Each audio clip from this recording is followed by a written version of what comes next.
नमस्कार, मैं Divya Dubey your channel की तरफ से आप सभी का अभिवादन करती हूँ। श्रोता मित्रों, आज हम गीता जी के चतुर्थ अध्याय का श्री राधादास कश्यप जोशी जी से रसास्वादन करेंगे। यदा यदा हि धर्मस्य ग्लानिर्भवति भारत अभ्युत्थानामधर्मस्य तदात्मानं सृजाम्यहम् परित्राणाय साधूनां विनाशाय च दुष्कृतां धर्म संस्थापनार्थाय संभवामि युगे युगे। कृष्ण भगवान अर्जुन से कहते हैं, हे भारत, जब जब धर्म की हानि होती है और अधर्म की वृद्धि होती है, तब तब मैं अपना रूप प्रकट करता हूँ एवं साधु पुरुषों का बचाव करने के लिए, साधु पुरुषों को बचाने के लिए एवं पापियों का संहार करने के लिए तथा धर्म की संस्थापना, धर्म की अच्छी तरह से स्थापना करने के लिए मैं हर युग में अवतार लेता हूँ। इसके आगे कृष्ण भगवान अर्जुन से क्या कहते हैं, ये हम श्री राधादास कश्यप जोशी जी से सुनेंगे। तो आइए हम सब मिलकर उनका स्वागत करते हैं। बहुत बहुत धन्यवाद योर चैनल। ओम नमो भगवते वासुदेवाय।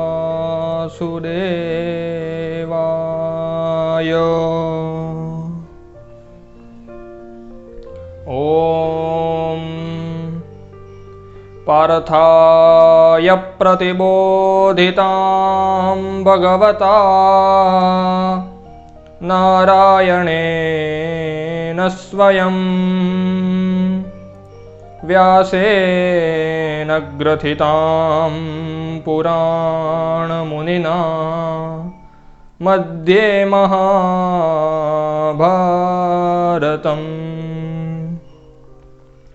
अद्वैतामृतवर्षिणीं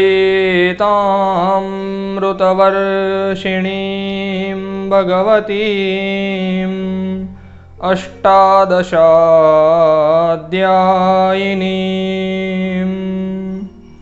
अम्ब त्वामनुसन्दधामि भगवद्गीते भवद्वेषिणीम्।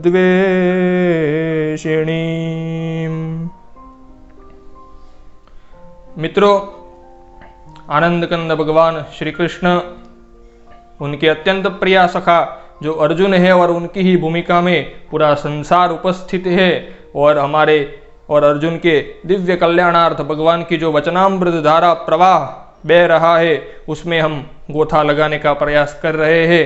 और भगवान ने पिछली बार जो तीसरा अध्याय हमें कर्मयोग सुनाया, और अब भगवान ज्ञान कर्म संन्यास योग चौथा अध्याय क्या कहते हैं देखते हैं। तो मित्रों, भगवान अर्जुन को सुना रहे हैं सब, और भगवान ने जो अब सिद्धांत उपस्थित करना चाहा कुछ और कर्म के बारे में, ज्ञान के बारे में, तो भगवान ने कहा कि अर्जुन, मैं तुझे ये जो सुना रहा हूं ये कोई नई बात नहीं है, ये बहुत पुरातन सनातन ज्ञान है। इमं विवस्वते योगम प्रोक्तवानहमव्ययम्। ये जो सनातन ज्ञान है इसका ही मैंने पूर्व में भगवान सूर्य को उपदेश दिया था। सूर्य ने फिर आगे बढ़ाई परंपरा, उन्होंने वैवस्वत मनु को सुनाया, मनु ने वही इक्ष्वाकु को दिया, वही से आगे परंपरा बढ़ी। किंतु सकाले नेह महता योगो नष्टः परंतप। कुछ समय के बाद यह ज्ञान लुप्त हो गया, वो परंपरा स्थित न रह सकी, और वो ज्ञान जो लुप्त हो गया, वो जो सनातन ज्ञान है, तुम मेरे भक्त हो, मेरे प्रिय सखा हो, इसलिए अर्जुन मैं तुम्हें ये ज्ञान दे रहा हूं, तुम सावधान होकर सुनो। मित्रों, यहाँ पर जो भगवान ने कहा कि ये सनातन ज्ञान है, तो ज्ञान के बारे में यही बात है। कोई भी ज्ञान हो वो सनातन होता है। कोई आपको कहे कि मैं नया ज्ञान दे रहा हूं तो वो गलत है। वो ज्ञान पूर्व से विद्यमान है, वही वो टेक्निक बदल कर आपको बताएगा। ज्ञान को परिवर्तित नहीं किया जा सकता, ज्ञान को बताने की पद्धति में परिवर्तन किया जा सकता है। ये बात याद रखिएगा। तो भगवान ने कहा कि मैंने सूर्य को सुनाया था, सूर्य ने आगे परंपरा बढ़ाई, अर्जुन ने सुना तो अर्जुन को बुद्धि चकराई थोड़ी, और लगा कि ये क्या बोल रहे हैं, मेरे मित्र है, मेरे साथ है अभी, और सूर्य तो कब के है, कहाँ गए होंगे ये सुनाने। अर्जुन ने कहा अपरम भवतो जन्म परम जन्म विवस्वतः। आपका तो जन्म अभी अभी का हुआ है, मैं आपको अच्छी तरह जानता हूं, और सूर्य तो बहुत पुरातन है, तो क्या बता रहे आप ये गड़बड़, कहा आपने सुनाया होगा। अर्जुन का व्यामोह थोड़ा बढ़ा। अर्जुन ने शायद हम जैसे अस्मदादि जीवों के लिए ही ये प्रश्न किया, क्योंकि हम तो कह सकते थे कि कृष्ण भगवान की आयु तो इतनी थी, इतने समय वहां उपस्थित थे, वो कहाँ सूर्य को सुनाने गए होंगे। अर्जुन को तो इतना भान है, हमें नहीं है, इसलिए उन्होंने प्रश्न किया। भगवान ने कहा सुनो सुनो अर्जुन, ये तुम्हारा संशय सही है, अब इसका मैं छेदन करता हूं। बहूनि में व्यतीतानि जन्मानि तव चार्जुन। अर्जुन, मेरे और तेरे कई सारे जन्म हो चुके हैं, किंतु उन सब को तू नहीं जानता, कोई और जीव नहीं जानते, मैं सब कुछ जानता हूं, किसके कितने जन्म हो गए, होने वाले हैं, अभी हुए हैं, इस सब भूत भविष्य वर्तमान सनातन में ज्ञाता हूं, मैं परम तत्व हूं, और कोई नहीं जानता ये सब। अर्जुन को लगा कि ये क्या बोल रहे हैं, न त्वं वेत्थ परन्तप, कि तुझे कुछ पता नहीं है, सब मुझे पता है। फिर भगवान ने अपना जो रहस्य बताया, ये हम सबके लिए परम कल्याणमय और दिव्य बात है। भगवान ने अपना अवतार रहस्य बताया है। क्या कहा भगवान ने, अजोपि सन्नव्ययात्मा भूतानाम ईश्वरोऽपि सन् प्रकृतिं स्वामधिष्ठाय संभवाम्यात्ममायया। भगवान ने कहा कि मैं अजह नित्य सनातन तत्व हूं, अविनाशी परमेश्वर हूं, मेरा जन्म और मृत्यु नहीं होता, मैं सनातन तत्व हूं। भगवान ने क्या कहा, मैं सब तेरे जैसे जीवों का ईश्वर हूं, भूतानाम ईश्वरोऽपि सन् किंतु प्रकृतिम स्वामधिष्ठाय संभवाम्यात्ममायया। मैं अपनी जो प्रकृति है, हमारे ऊपर माया है, और भगवान की अलग एक और शक्ति है योग माया, उसको अपने अधीन करके उसके सहारे में अपने आप को प्रकट करता हूं। कैसे, क्या होता है तब आता हूं, यदा यदा हि धर्मस्य ग्लानिर्भवति भारत अभ्युत्थानम् अधर्मस्य तदात्मानं सृजाम्यहं परित्राणाय साधूनां विनाशाय च दुष्कृतां धर्म संस्थापनार्थाय संभवामि युगे युगे। भगवान ने अपना अवतार रहस्य बताया कि जब जब अधर्म की वृद्धि होती है, धर्म को हानि होती है, धर्म का जो स्तर है, धर्मयुक्त जो सज्जन लोग है, जो संत पुरुष है, उन सब को अधर्म सताता है, तब उस अधर्म को नष्ट करके धर्म की पुनः दिव्य स्थापना करने के लिए मैं स्वयं प्रकट होता हूँ और युगे युगे एक बार नहीं बार बार मैं आता हूँ। जब जब जरूरत पड़ती है तब मैं आता हूँ परित्राणाय साधु नाम, सज्जन साधु पुरुषों की, संत जनों की रक्षा के लिए, और जो दुष्ट जन है उनका विनाश करने के लिए और धर्म का स्थापन करने के लिए मैं बार बार आता हूँ। भगवान ने क्या बताया? साधु की रक्षा, दुष्टों का विनाश। अब ये सब काम तो वहीं से बैठ कर सकते हैं। वो कर तुम अकर तुम अन्यथा कर तुम समर्थ है, सब कुछ कर सकते हैं, किंतु ये बता रहे हैं कि मैं आता हूँ इनको मारने के लिए, दुष्टों को। अरे उनके पास कितने लोग हैं? किसी को भेज दे तो वो पूरा समाप्त कर दे जो दुष्ट समूह है उनको, किंतु वो खुद वास्तव में क्यों आते हैं? वो अपने दिव्य भक्त केवट शबरी वगैरह को मिलने के लिए आते हैं, अपने भक्तों को दर्शन देने, अपने भक्तों को प्रत्यक्ष मिलने के लिए भगवान आते हैं। उनका ये गुप्त रहस्य है जन्म का। भगवान ने कहा मैं ऐसे ऐसे आता हूँ, मेरा अवतार प्रयोजन ये है। अब आपको किसने जाना और किसने प्राप्त किया आप ऐसे है तो? वीतराग भय क्रोधा मन्मया मामुपाश्रिताः बहवो ज्ञान तपसा पूता मदभावमागताः।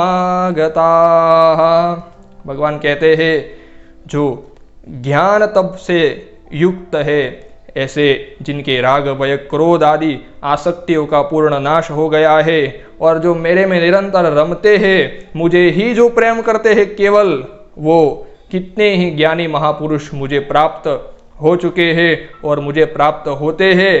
तो हमें क्या करना पड़ेगा आपको प्राप्त करने के लिए? भगवान ने एक सरल फॉर्मूला सिद्धांत बताया, ये यथा माम प्रपद्यन्ते तांस्तथैव भजाम्यहम मम वर्तमान वर्तन्ते मनुष्या पार्थ सर्वशः। जो जिस प्रकार से मुझे भजता है, मेरी भक्ति करता है, उसी प्रकार मैं भी उसकी भक्ति करता हूँ। एक होती है भगवान की भक्ति हम करते हैं, यानी भक्त भगवान की भक्ति करता है। एक होता है गुरु शिष्य जो होता है अपने गुरु की भक्ति करता है, और एक होता है भगवान भक्त की भक्ति करते हैं। तीन प्रकार की भक्ति है। भगवान ने कहा जो मुझे जिस प्रकार भजता है उसको मैं उतने ही प्रमाण में भजता हूँ। अर्थात हम यहाँ से जितने स्टेप भगवान की ओर बढ़ेंगे उतने वो सामने से हमारी ओर चले आएंगे। ये भगवान ने कहा, ये तो बड़ा सिद्धांत है। इसीलिए हम कहते हैं ना कि क्या पूजा वूजा करते हैं, भक्ति करते हैं, क्या होता है? वास्तव में जितना हमारा अंतःकरण जो मैल से भरा है वो धुलता जाता है, भगवान अपनी ओर आते जाते हैं। ऐसे ही आगे बढ़ते बढ़ते एक दिन भगवत प्राप्ति होती है। क्या होता है? तो भगवान ने कहा कि मम वर्तमान वर्तन्ते मनुष्या पार्थ सर्वशः। किसी न किसी प्रकार से सब लोग मेरी ओर ही आते हैं। आकाशात् पतितन्तोऽयं यथा गच्छति सागरम सर्वदेव नमस्कारः केशवम प्रतिगच्छति। कहीं भी आप नमस्कार करेंगे वो तो अंत में श्री केशव के पास ही जाएगा। आप एक वृक्ष में, पत्थर में, कहीं भी जड़ वस्तु में भी भगवत बुद्धि से नमस्कार करेंगे तो वो नमस्कार भगवान की ओर चला जाएगा। भगवान ने स्वयं कहा है, भगवान ने कहा ये सब आप करते जाओ किंतु कर्मयोग के साथ करो। कांक्षन्त कर्मणाम सिद्धिम यजन्त इह देवता क्षिप्रम हिमानुषे लोके सिद्धिर्भवति कर्मजा। भगवान कहते हैं कर्म से इस लोक में बहुत जल्द सिद्धि प्राप्त होती है। इसलिए कर्मयोग से युक्त होकर कर्म करते जाओ। और जो लोग अमुक अमुक सिद्धि चाहते हैं उन्होंने देवताओं का पूजन किया, अर्चन किया, यजन किया, उनको वो सिद्धि मिल गई। ये भी सिद्धांत हमने देखा था पहले अन्नाद भवंती में कि हम यजन करेंगे तो उसका फल देवताओं के लिए बाध्य है, देना ही पड़ता है उनको। ये हमने पहले देखा था। तीसरे में भगवान कहते हैं अस्मदादि जीवों की जो सृष्टि क्रम में स्थिति है वो गुण कर्म विभाग से मैंने ही बनाई है। चारों वर्णों की स्थिति मैंने ही बनाई है, वो मेरे द्वारा ही निर्मित है। मया सृष्टम, भगवान ने कह दिया। भगवान ने कहा ये सब करते हुए भी मैं कुछ नहीं करता। अब ये कैसे? नमांग कर्माण्य लिम्पन्ति न मे कर्म फले स्पृहा। अब भगवान ये अपने लिए बताते हैं, वही हमारे लिए भी सिद्धांत बताते हैं कि मैं क्यों नहीं बचता हूं कर्म से, क्योंकि मुझे कर्म में कोई स्पृहा नहीं है। हमने देखा था ना, आसक्ति रहित कर्म करो, भीतर से आसक्ति नहीं है, सिद्ध सिद्ध्यो समो भूत्वा,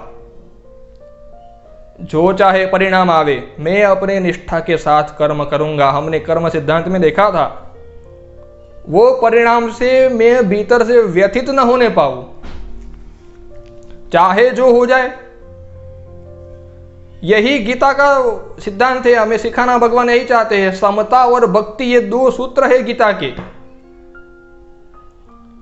कर्म करते जाओ, निष्ठा के साथ अपना कर्तव्य स्वधर्म पालन करते जाओ। उसमें जो परिणाम आए उसमें तुम भीतर से व्यथित मत हो। और समस्या यही है पूरे संसार की, प्रतिक्षण मन से बेचैन, तन से प्रसन्न, खाली खाली। भगवान इसी को इलाज करके दूर करना चाहते हैं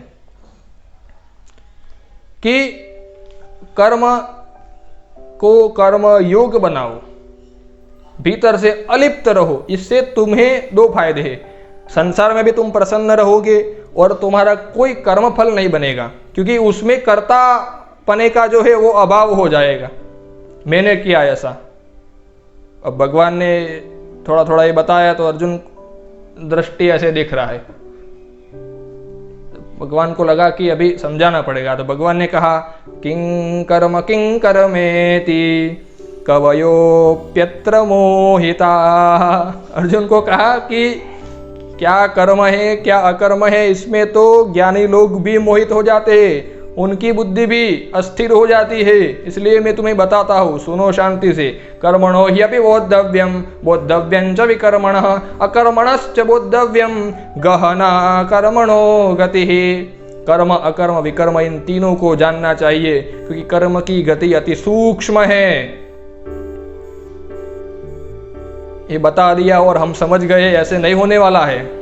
भगवान कहते हैं कर्म यानी कि नियत कर्म। हमने देखा था ना, नियतं कुरु कर्मत्वं कर्मज्यायो ह्यकर्मण। पीछे हमने जो देखा था कि नियत कर्म करते जाओ, उसको कर्म कहते हैं। नित्य नैमित्तिक काम में निषिद्ध प्रायश्चित, ये जो कर्म है उसमें से जो निषिद्ध वगैरह कर्म है उसको निकाल कर तुम्हारे जो नियत कर्म है और जो तुम्हारा स्वधर्म रूपी कर्तव्य है, ये सब तुम करते जाओ, वो कर्म आ गया। फिर विकर्मण यानी कि वो निषिद्ध कर्म जो नहीं करना है वो, इसको भी तुम जान लो। कर्म क्या है, विकर्म क्या है। निषिद्ध कर्म यानी कि जो न करने योग्य है वो। और फिर कहा अकर्म, अकर्म यानी कि पूरा कर्मयोग। मैं सब कुछ करते हुए भी कुछ नहीं कर रहा, अभिमान का बहुत ही आत्यंतिक अभाव, ये है अकर्म। कर्म यानी जो हम कर रहे हैं वो करना है, उसको जब कर्म योग बनाएंगे तब वो कर्म अकर्म बन जाएंगे। और विकर्म तो जो न करने योग्य है, वो डकैत वगैरह वो नहीं करना है, सिंपल। अब आगे कर्मण्य कर्मय पश्ये अकर्मणिंच कर्मयः स बुद्धिमान मनुष्येषु सयुक्तः कृष्ण कर्मकृत। अब इसको समझना कठिन है, फिर भी हम देखते हैं। कर्म में अकर्म को देखो। कर्मण्य कर्मयः पश्येत्, मैं शरीर से संपूर्ण दिनचर्या से युक्त काम कर रहा हूं, किंतु उसमें अकर्म को देखना है। मैं कर रहा हूं शरीर से, किंतु भीतर से कुछ नहीं कर रहा हूं, क्योंकि कर्म मन से होता है। मन एव मनुष्याणां कारणं बंध मोक्षयोः। हम कर्म करते हैं तो उसमें मनसा क्या है, मन से ही जो किया जाता है वही कर्म है। मन प्लस इंद्रिय जो होता है वो कर्म माना जाता है। यहां पर सिद्धांत में एक डाकू किसी का पेट चीरता है और डॉक्टर चीरता है। डाकू की मनसा है गलत, डॉक्टर की मंशा है कुछ अलग। एक कर्म अकर्म का भेद है,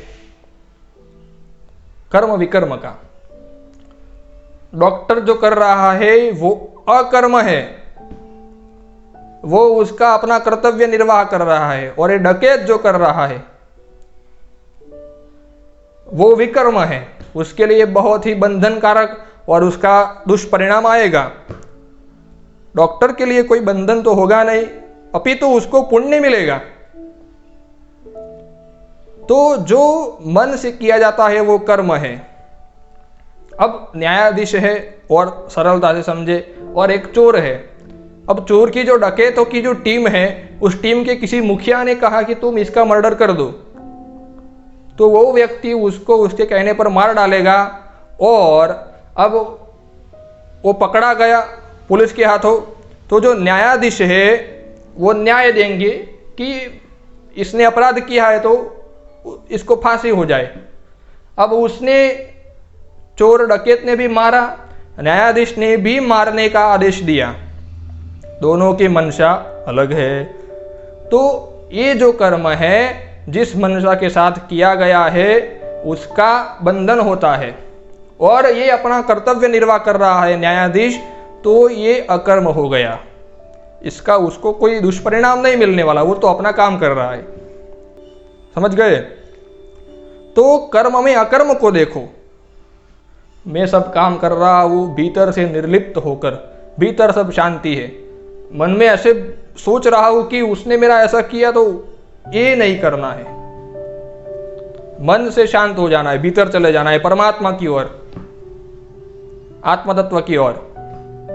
बाहर से सब कर्म सब कर रहे हैं, वैसे ही एक्टिंग में करने हैं। कर्मण्य कर्म यः पश्येत्, कर्म सब हो रहे किंतु अकर्म है, वास्तव में मैं कुछ नहीं कर रहा, मैं तो निर्लिप्त हूं। जो हो जाए भगवद इच्छा से, ये कर्म में अकर्म को देखना।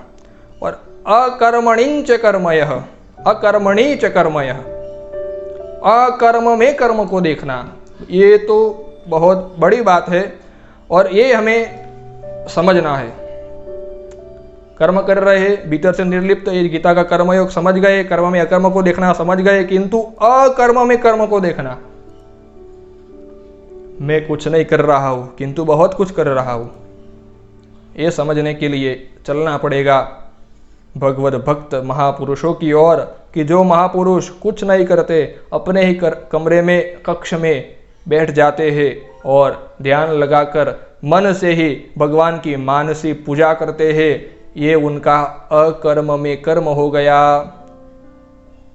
सौवर्णेन वरत्नखण्डरचिते पात्रे घृतं पायसं भक्ष्यं पंचविधं पयोदधियुतं रंभाफलं पानकम्। भगवान शिव की मानस पूजा। तुम कुछ नहीं कर रहे हो, हम बैठे हैं सिर्फ मन से ही भगवान की सांगोपांग संपूर्ण पूजा कर रहे हैं, मन से ही सब पदार्थ बना रहे हैं, मन से ही मैं सुवर्ण की थाली में भगवान को भोग लगा रहा हूं, मन से ही मैं दिव्य अष्टगंध चंदन कर रहा हूं, मन से ही मैं भगवान को अमूल्य रत्न जड़ित जो माला है वो भगवान को पहना रहा हूं, ऐसे अमूल्य फूल जो नंदनवन में खिलते हैं उनकी मैं माला भगवान को पहना रहा हूं। ये जो मानसी पूजा है ये बैठे बैठे मन से कर रहे हैं, किंतु वो शरीर से कुछ नहीं कर रहा, इसलिए शरीर से जो अकर्म है किंतु उसमें मन से दिव्य कर्म हो रहा है, इसको कहते हैं अकर्मणि च कर्मयः।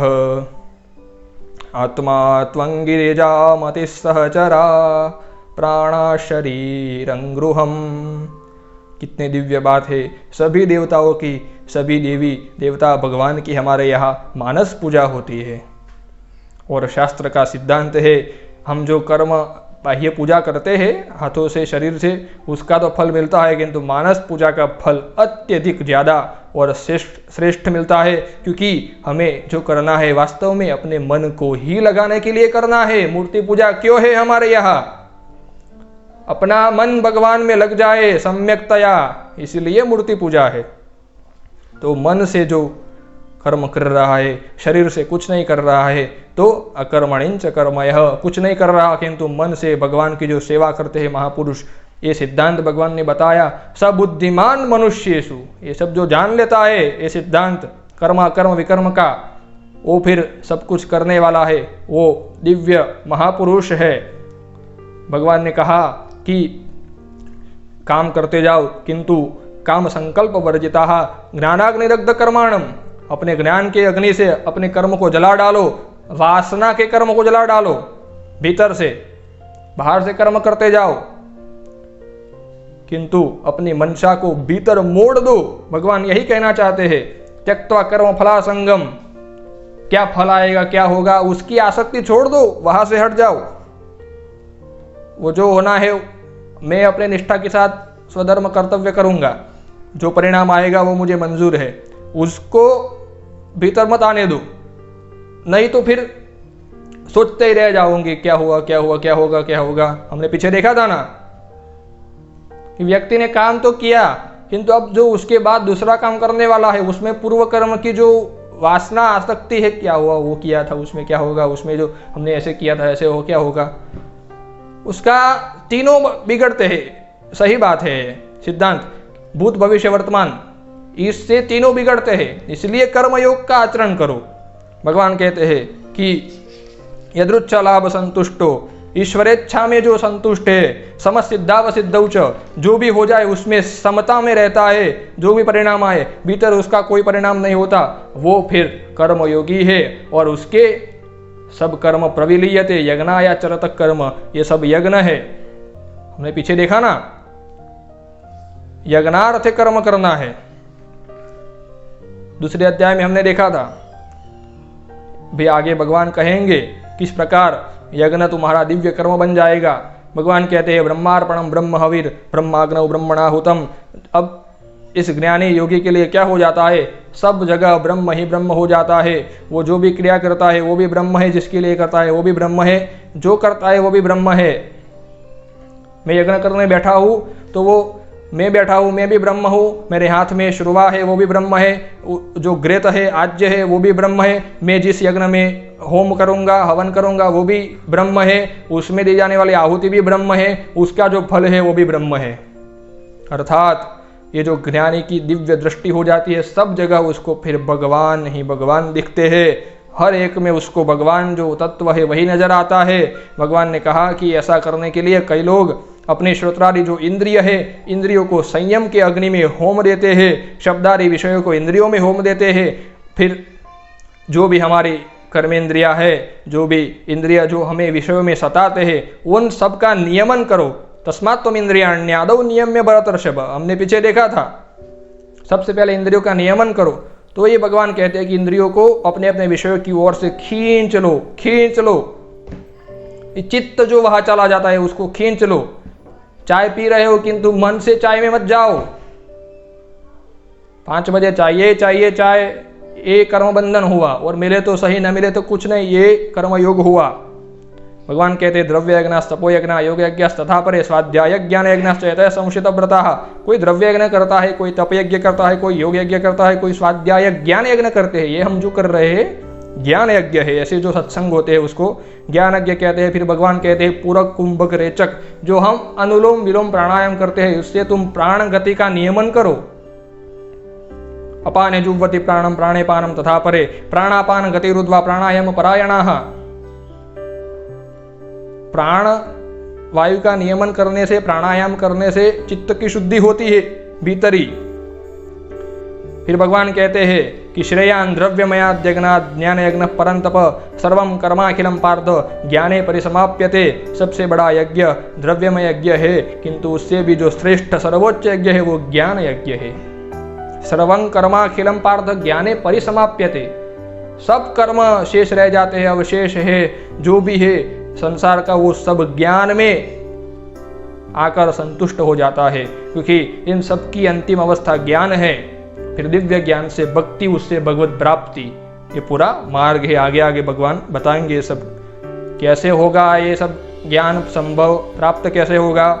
ज्ञान प्राप्त करने के लिए किसी महापुरुष के समीप जाओ, क्या करो? तद्विद्धि प्रणिपातेन परिप्रश्नेन सेवया उपदेक्षन्ति ते ज्ञानम ज्ञानिनस्तत्त्वदर्शिनः।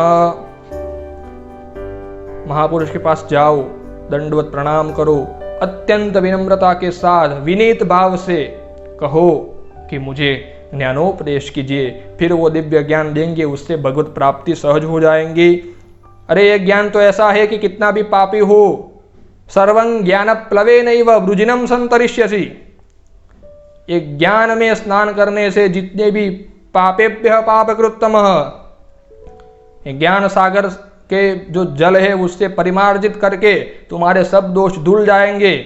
कितने भी तुम पापी हो, ज्ञान रूपी नाव में तुम पार हो जाओगे संसार सागर से। नहीं ज्ञानेन सदृशम पवित्रमिह विद्यते, ज्ञान के जैसा पवित्र इस संसार में कुछ भी नहीं है।